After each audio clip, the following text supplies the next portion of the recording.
오늘은 열왕기상 11장 말씀입니다. 솔로몬의 이제 말년에 대한 얘기를 하고 있고 솔로몬의 죽음까지 얘기를 하고 있습니다. 솔로몬의 지금까지의 이야기는 다 아주 하나님의 은총 속에서 복된 삶을 산 것으로 얘기를 하고 있지만, 이 마지막 이야기는 솔로몬 왕의 그늘진 부분을 묘사하고 있습니다. 누구나 다 이 그늘진 부분이 좀 우리 예수 그리스도가 아니고는 다 있는 것 같습니다. 제가 관찰해 봤을 때 한 사람의 장점은 반드시 단점이 됩니다. 왜냐하면 장점이라는 것은 뛰어난 것이기 때문에 그 뛰어남은 또 다른 반대 급부가 항상 따라다녀요. 그러니까 우리가 이 행동을 하면은 반드시 그림자가 생기듯이 어떤 아무리 의인이라 할지라도 그 의로운 행위 또 삶, 그 주변에는 아직 이 세상의 악이 역사하는 한에는 그림자라는 게 항상 붙어 따라다니는 것 같습니다. 다윗 왕도 아주 훌륭한 왕으로 성경에서 묘사되고 있지만 밧세바의 사건을 일으키는 그런 취약점을 가지고 있어서 그걸로 인해서 말년이 굉장히 고통스러운 그런 일들이 일어날 수밖에 없었다라는 걸 얘기하고 있고, 솔로몬 왕도 이상적인 왕으로 묘사되고 있지만 그 이상적인 왕 속에는 예수 그리스도의 모습이 보이지만, 그러나 한 인간으로서의 또 연약함도 가지고 있다는 걸 보여주고 있습니다. 이로 봤을 때 우리 모든 인간들은 우리가 서로를 대할 때 하나님이 저 사람을 통해서도 함께 하시고 저 사람을 통해서도 일하시고 역사하신다라는 것을 알지만 또 그러지 않은 인간적인 면을 가지고 있다는 것도 우리가 어느 정도는 인식을 하고 살아야 될 필요가 있습니다. 그래서 가능한 한 우리가 볼 때 이 다윗 왕이 됐든 솔로몬 왕이 됐든 주요 업적 위주로 보고 나머지 그걸로 인한 그림자, 그걸로 인한 부정적인 면은 이제 우리 스스로가 경계로 삼을 어떤 교훈으로만 삼는 정도가 가장 건전한 그런 태도인 것 같아요. 그래서 가능한 한 우리 성도들도 장점을 가지고 살아가십시오. 그게 떳떳하고 건전합니다. 자기의 잘하는 것, 자기의 뛰어난 점들을 하나님 앞에 이렇게 쓰여지면서 살아가는 것이 복됩니다. 그런데 항상 그 마음의 염두는 두십시오. 그런 내가 뛰어난 일들을 발휘하고 살아갈 때 그걸로 인한 하나의 그림자가 형성될 수 있다라는 거. 그것도 없으려고 한다면 우리는 사람이 아닙니다. 그냥 신이 되는 거죠. 신은 그림자가 없지만 사람은 다 그런 그림자가 있습니다. 그래서 그 그림자를 최소화하려고 노력을 해야 되겠고, 또 어떻게 보면은 그 그림자는 또 다른 누군가에 의해서 보완이 되는 겁니다. 그러니까 그 그림자가 약점이라고 한다면 그 약점은 또 다른 누군가에 의해서 보완이 되어지는 게 가장 적절해요. 그리고 스스로의 부족함을 늘 인정해야 됩니다. 아무리 의롭다고 주장을 해도 그 뒤에는 항상 온전치 못한 게 있습니다. 그러니까 그렇기 때문에 우리가 벼는 익으면 고개가 숙여진다고, 진짜 의로운 사람이라고 생각되는 사람은 자기가 의롭지 않다라는 걸 알고 있는 사람입니다. 부족하다는 걸 알고 있는 사람이 가장 어떻게 보면 전체를 볼 줄 아는 사람이라고 볼 수 있는 것이죠. 그런데 그렇게 나의 부족함을 알면 너무나 이렇게 자기 주장을 강하게를 못합니다. 그런 또 약점이 있어요. 왜냐하면 나도 부족한데 뭘 이렇게 말하기가 선뜻 내키지가 않는 경우들이 많습니다. 그러다 보니까 말이 약해지죠. 근데 정말 자기가 의롭다고 단순하게 믿는 사람이 제일 용감합니다. 그래서 아직 그 인격이 성숙되지 못한 그런 젊은이들이나 이런 사람들한테 어떤 막 그런 의로운 정신을 이렇게 불어넣어주면요, 그런 줄 알고 죽을 줄 모르고 달라듭니다. 그게 이제 그 하나의 치우침이라고 볼 수 있는 것이죠. 그래서 사람들 속에, 내 속에 또 다른 사람들 속에도 하나님이 그 사람을 통해서 일하시고 역사하시고 사용하시는 면은 참 훌륭해서 그 속에서 역사하시는 하나님을 찬양하고 기뻐하는 것, 그렇게 우리는 사람을 존중해야 되겠고, 근데 그게 그 사람에 대한 인정이고 사실은 존중이에요. 우리 스스로도 그렇게 여겨야 되겠죠. 아, 나를 통해서 일하시는 하나님을 나도 찬양하고 그걸로 인해서 모든 사람이 나의 존재 가치를 인정하고 있구나라고 생각을 해야 되는 겁니다. 그게 가장 건전한 우리의 처세라고 볼 수가 있겠고, 그러면서도 또 문득문득 나오는 인간적인 요소들, 이런 다윗 왕의 그런 인간적인 모습이라든지 또 이런 솔로몬의 이 인간적인 이런 모습들이라든지 이런 것들은 우리가 극복해야 할 과제로들 생각을 해야 됩니다. 제 안에도 그런 단점이 있고 여러분 안에도 그런 단점이 있을 수 있습니다. 단점에만 우리가 집착해서 그걸 부각시킨다면 아마 우리는 못 살 겁니다. 누가 살겠습니까? 불편해서. 그런데 항상 장점을 보고 그걸 찬양하면서 사는 것이 삶의 기쁨이고 행복이에요. 그렇다고 해서 단점을 무시하라는 뜻이 아닙니다. 단점은 항상 한쪽 마음속에 두고 그것을 관리해야 돼요. 그렇지 않으면 그 단점이 어느 날 독버섯처럼 퍼져서 우리를 죽일 수 있기 때문에 그런 문제를 잘 관리하지 않으면 안 됩니다. 솔로몬 왕에게 있어서는 그가 정말 큰 왕으로서 위대한 건축, 또 각종 문화, 예술, 모든 면에 있어서 탁월한 능력을 발휘하면서 많은 일을 했어요. 많은 일을. 그러다 보니까 나라도 부강해지고 또 많은 다른 나라들과 무역, 수교를 하게 되는데, 이렇게 훌륭하다 보니까 다른 나라와의 수교를 하는 어떤 과정 속에서 그 다른 나라의 왕의 딸들, 그러니까 우리가 생각한다면 정략결혼이죠. 정략결혼. 너희 나라와 우리 나라가 좀 친하게 지내자. 근데 뭘로 보장을 받을 수 있느냐? 그럼 우리 딸을 당신의 왕비로 받아줘라. 그래서 혼인관계를 맺으면 서로 사돈간이기 때문에 적대시할 수 없고 서로 친밀하게 지낼 수 있게 돼서 이제 그렇게 하다 보니까 엄청난 수의 이제 후궁들이 늘어나게 되었던 것입니다.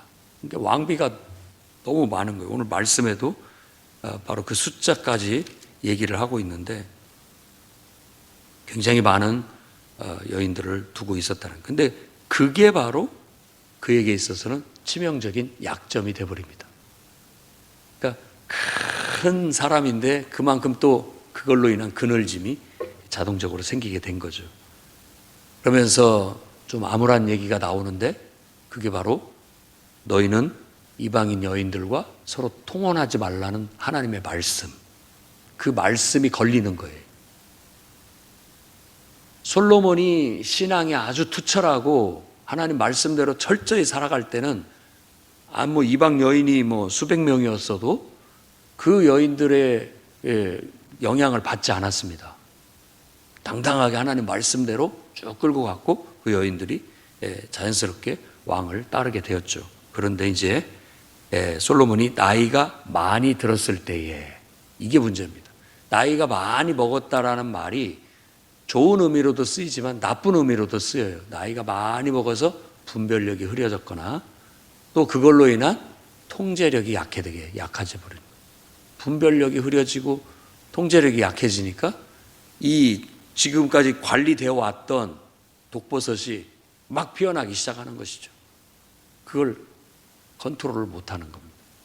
그러니까 이 이방 여인들은 자기 나라, 자기 민족들이 섬겼던 그 신들을 암암리에 지금까지는 내놓고 하지 못했는데 그때부터는 이제 대놓고 섬기기 시작하는 거예요. 그래서 금오스라든지 밀곰이라든지 각종 우상들이 이렇게 세워지는데 그게 마치 독버섯처럼 퍼지게 된 겁니다.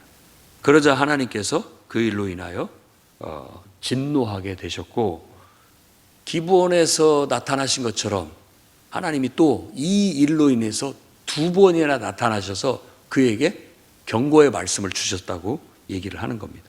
다른 신을 따르지 말라. 말씀하셨다고 그래요. 그런데 결국은 그 말씀을 들었음에도 불구하고 솔로몬이 뭐 불순종하려고 했겠습니까마는 내가 봤을 때는 하나님 말씀이 이걸 기뻐하지 않는다라는 걸 알고 있으면서도 자기의 왕비들이 우상을 섬기는 문제를 다 해결해내지를 못합니다. 그게 문제인 것이죠. 참 이게 지도자의 비애예요. 지도력이 먹혀들면 통조가 가능한데 지도력이 먹히지 않으면요 어떤 부분에 무력감을 느낍니다. 그러니까 지금 솔로몬은 말년에 무기력해졌다라는 걸 알 수가 있죠. 다 우리가 모든 지도자들은 다 정권 후에 그런 무기력해짐을 자기 말이 먹히지 않고 지도력이 먹히지 않는 일들을 경험합니다. 그래서 그게 뭐 오리가 걷는 것 같다라고 해서 레임덕이라고 그렇게 하기도 해요. 오리가 뒤뚱뒤뚱 걷는 것처럼. 그러니까 우리의 분별력이 약해지고 영향력이 약해지고 통제력이 상실되게 됐을 때 가장 위험한 순간입니다. 위험한 순간. 왜냐? 거기에 악한 것들이 막 틈타 들어오기 시작하고 그걸로 인해서 그것들이 막 눈덩이처럼 불어나가면서 큰 문제가 되기도 하는 겁니다. 그래서 주의를 해야 할 필요가 있습니다. 그로 인해서 하나님은 이제 그의 하나님 뜻대로 온전치 못한 또 순종해내지 못하는 걸로 인해서 결국 하나님의 진노가 주어지게 되는데 그 나라를 빼앗아서 신하에게 주겠다라는 예언이 나오게 됩니다.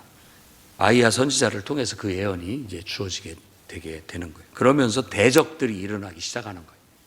자, 내가 영적으로 약해지면 계속 문제가 터집니다. 이렇게 우리가 기도하지 않으면 영적으로 깨어있고 하나님 말씀에 집착하지 않는다면 이런 독버섯이 피어나기 시작하고 인간적인 생각 또 사탄이 주는 생각들이 막 자라나서 어느 순간 그것이 우리에게 신이 됩니다. 신이 돼요. 그러니까 그런 것들이 신이 됐을 때 그게 귀신이 되는 겁니다. 악한 영이 우리를 사로잡아서 우리 안에 하나님 자리에 딱 들어앉아 버리게 되면 그것이 하나님처럼 느껴지게 되고 결국은 그게 하나님 뜻인 것처럼 분별력을 잃어버리게 돼서 나중에 정신 차리고 보면 내가 왜 그랬는지 모르겠구나.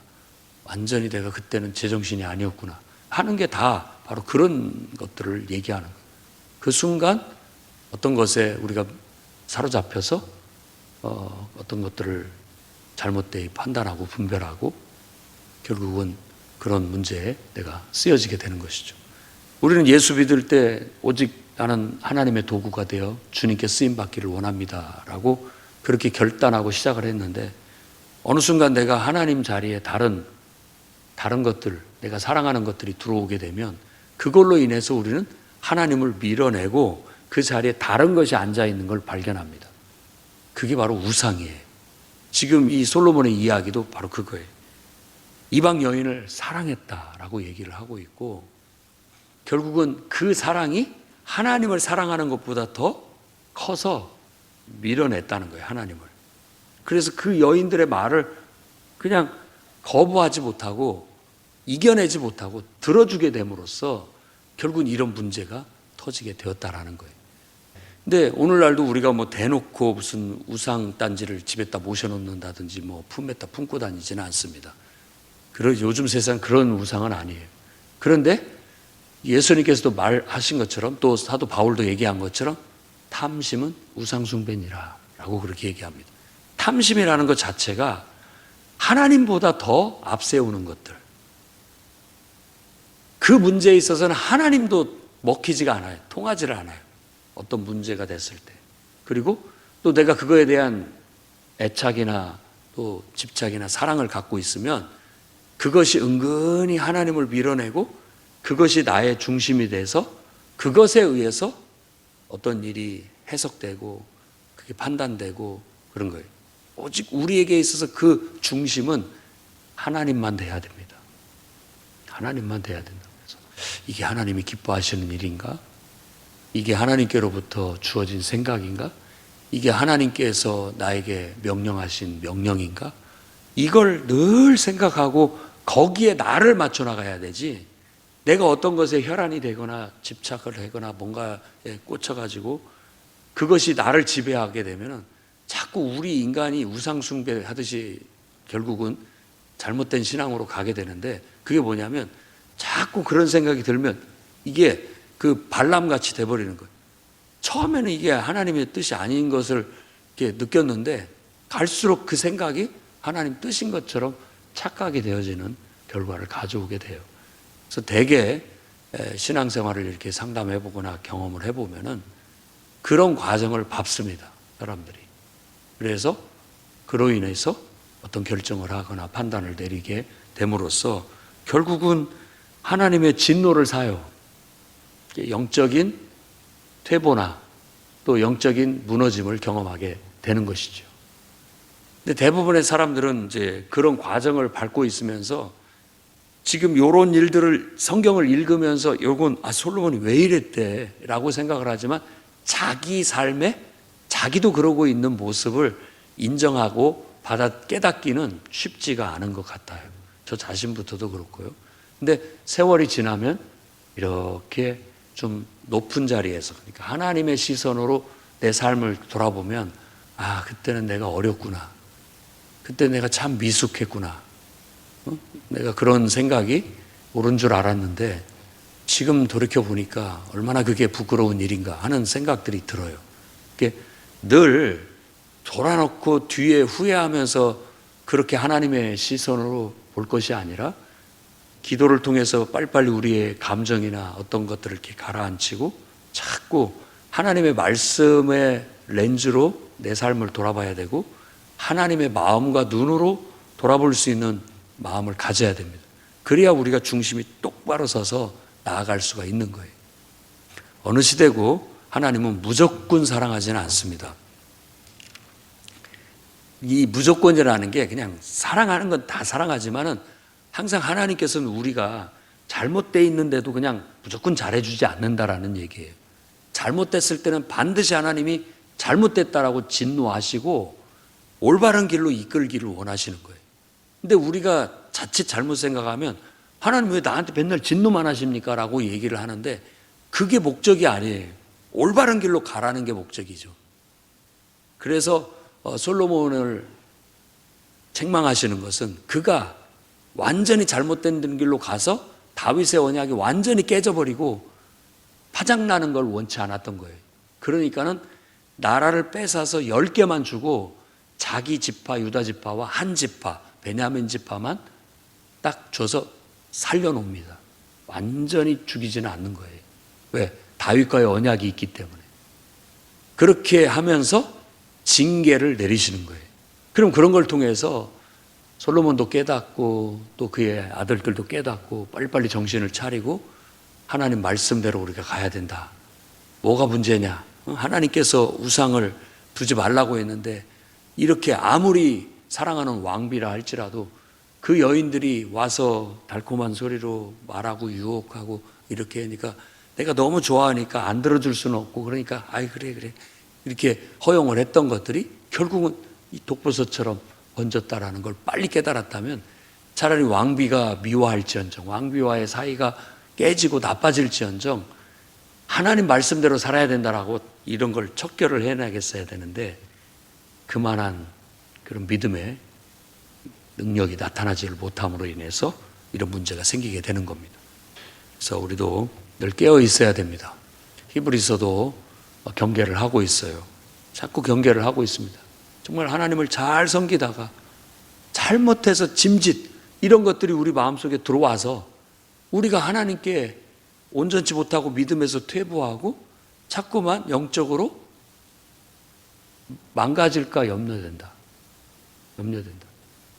독버섯, 거기서는 쓴뿌리라고 얘기를 하고 있지만 이건 믿음에서 나온 것들이 아니에요. 하나님으로부터 믿음으로 하나님으로부터 나온 것이 아니에요. 그러니까 그것들이 자꾸 인간적으로 우리를 어렵게 하고 힘들게 하는 요소가 되는 겁니다. 근데 인간이 참 영적이고 정말 신령한 존재이지만 어쩔 때 그것을 잃어버리게 되면 완전히 육신적인 사람이 됩니다. 그렇기 때문에 경계해야 돼요. 깨어 있어야 됩니다. 그래서 은혜를 잃어버리면 안 됩니다. 은혜를 잃어버리면 은혜를 잃은 상태에서는 가망이 없어요. 가망이 없어요. 근데 은혜가 눈꽃만큼이라도 남아있으면 그 은혜로 인해서 하나님의 음성을 들을 수 있게 되고 하나님의 뜻대로 분별할 수 있는 어떤 가능성이 생기게 되는 것이죠. 그러니까 여러분이 평생 솔로몬 같이 이렇게 말년에 후회스러운 일을 하지 않으려면 항상 은혜를 관리해야 됩니다. 은혜가 바닥나지 않도록. 그 어떤 것보다도 우선순위를 둬야 돼요. 뭐 다른 어떤 이유가 됐든 그것이 내게 은혜를 상쇄하는 거라면 빨리빨리 하나님 앞에서 해결해 나가야 되는 겁니다. 그리고 그 은혜를 훼손할 만큼 그걸 내 인생에 중요한 것들로 두면 안 돼요. 그러니까 너희 부모나 형제나 처자나 네 목숨보다도 나를 더 사랑해야 내 제자가 된다 라는 말씀이 딱 맞아요. 그 어떤 것보다도 우선순위를 하나님과의 나의 관계 속에서의 건전함과 은혜에 둬야 되는 거예요. 그런데 너무나도 쉽게 다른 어떤 사사로운 것들이나 나의 자존심이나 또 어떤 인간적인 요소들이 막 들어와 가지고 그런 것들을 다 못하게 만들어요. 한번 솔직하게 여러분 자신을 돌아보십시오. 왜 기도를 못하느냐? 기도가 안 되느냐? 우린 여러 가지 변명거리와 이유거리를 갖다 대지만 다시 한번 물어봐야 돼요. 정말 이것 때문에 내가 기도를 못하고 있는 것이 옳으냐? 오히려 그러기 때문에 더 기도해야 되는 게 아니냐라는 거죠. 이런 문제가 자꾸 나를 에워쌀 때 그러니까 나는 못합니다. 이런 게 아니라 그러기 때문에 나는 기도해서 이겨내야 됩니다. 라는 태도가 돼야 되겠죠. 근데 그게 무기력해서 밀어내지를 못하게 됐을 때 결국은 막 풀이 이 장마철에 풀 자라듯이 자라버리는데 손을 쓸 수가 없죠. 여력이 안 되니까. 그러면 어느 순간 잡풀이 덮여서 은혜는 가려지게 되고 제대로 된 영의 식물들은 자라지 못하게 되는 그런 토양이 돼버리고 마는 것이죠. 작년부터 하나님께서 저에게도 주신 말씀은 우리의 토양, 체질이 바뀌어야 된다. 영적인 체질로 바뀌어야 된다. 영으로 시작했다가 육신으로 망하면 안 된다. 다 영으로 시작합니다. 그렇지만 일을 하다면 계시록의 에베소 교회처럼 처음 사랑을 잊어버려요. 그것은 하나님의 은혜, 하나님 은혜 받아서 은혜 때문에 봉사하고 섬겼던 것들이 어느 순간 일이 돼버렸어요. 일이. 그러니까 힘들어요. 어려워요. 일이 돼버리는 거예요. 그러면 그것이 지금 다 들을 만한 일이고 그게 올바른 얘기고 정당한 얘기지만 또 한면으로 영적으로 우리가 분별을 해야 할 것은 은혜를 잃어버렸구나. 이런 걸 분별을 해야 되는 거예요. 은혜가 충만한 만큼 일하는 겁니다. 근데 이게 균형이 안 잡히면 은혜를 잃어버리면 일을 그만큼 덜 해야 되는데 그게 안 되고 은혜는 자꾸 없어져 가는데 일은 그대로 있으니까 감당하기가 어려워지는 그런 형태가 되는 거예요. 그러면 10중 8구 대부분의 사람들은 일을 그만두게 됩니다. 줄여나가게 되는 거죠. 왜? 은혜가 따라가지를 못하니까. 그것도 어떻게 맞아요? 그럼 일을 줄여가는 이유는 뭐냐? 하나님과 멀어짐이 아니라 은혜를 보충하기 위한 시간을 갖는 거. 거기에 더 집중하기 위해서 그렇게 해야 되는 거예요. 그게 올바른 판단이라고 볼 수가 있겠죠. 그렇게 해서 우리 안에 이렇게 지금 솔로몬에게도 에돔의 하닷이 일어나고 또 수리아의 르손이 일어나서 대적하고 또 내부적으로는 신하인 자기가 총회에서 아주 부지런한 사람으로 인정을 해서 중책을 맡겼던 여로보암이라는 사람이 들고 일어나서 솔로몬을 대적하는 일들이 생기게 된 거예요. 그로 인해서 여로보암을 통해서 하나님이 여로보암을 사용해서 나라를 쪼개 열 지파를 여로보암에게 주겠다라는 예언이 임해요. 근데 솔로몬이 그 사실을 알고 가만히 있지는 않죠. 그를 죽이려고 하니까 애굽으로 망명해 있다가 나중에 솔로몬이 죽고 난 다음에 돌아와서 이 일은 실행이 되게 되는 겁니다.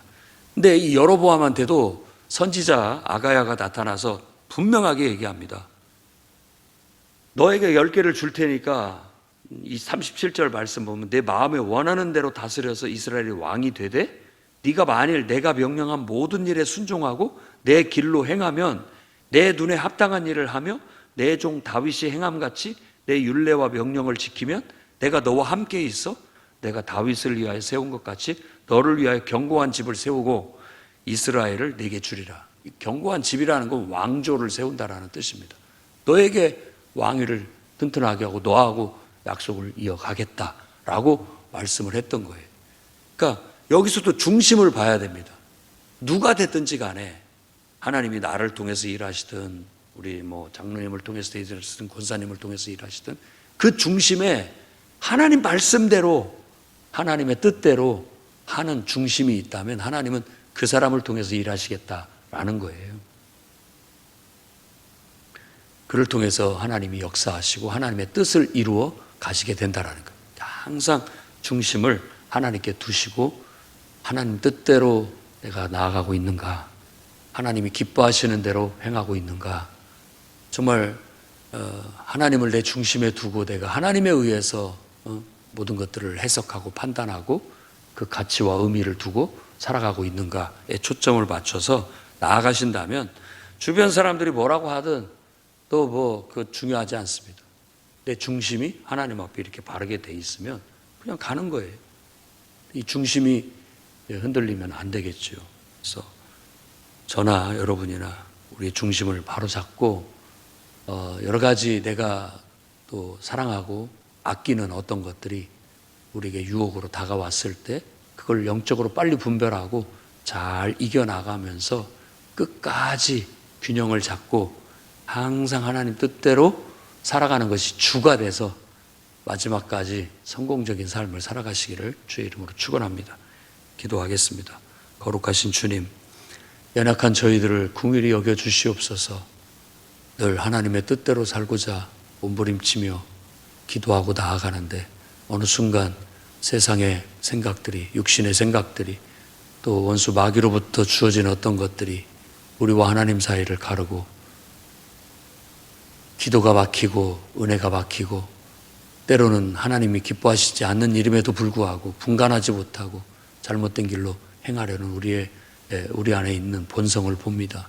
주여 깨우쳐 주시고 성령으로 임재하시어 은혜를 회복시켜 주시고 하나님의 말씀이 살았고 운동력이 있어 우리 영혼을 다스려 주시옵소서.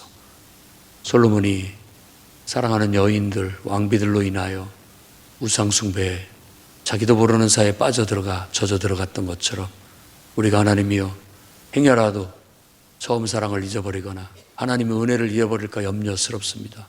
주여 그 자리에 다른 내가 아끼고 소중히 여기는 어떤 것들이 들어와 우리를 유혹하여 그 자리에 하나님 자리에 앉을까 주여 두렵습니다. 늘 경계하게 하시고 깨어 기도하게 하시며 하나님이 기뻐하시는 선한 길로 나아가게 해 주시옵소서. 예수님 이름으로 기도드립니다.